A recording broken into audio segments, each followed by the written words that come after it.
Good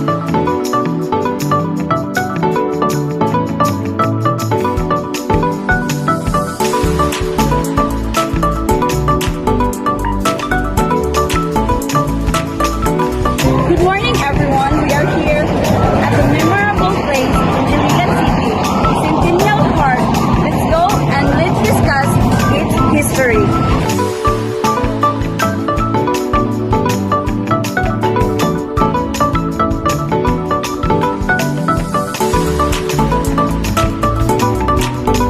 So ngayon, nandito po ako sa Centennial Park kung saan magagakuha ng estatwa ni Jose Rizal, ang ating pabansang bayani ng Pilipinas.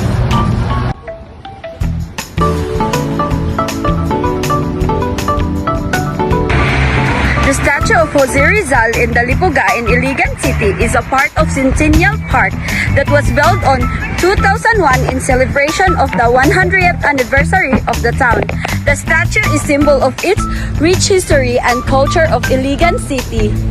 Ang Centennial Park ay dinisenyo para sa mga bisita o mga kajowa o buong pamilya o mga barkada.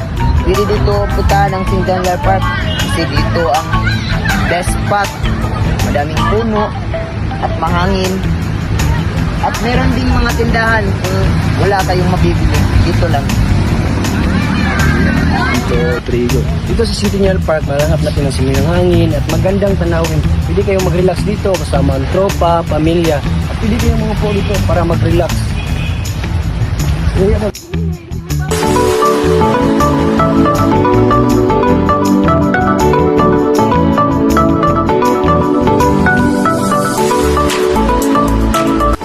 So ano pang hinihintay nyo guys? Bisita na sa Centennial Park located in the Lipoga, Iligan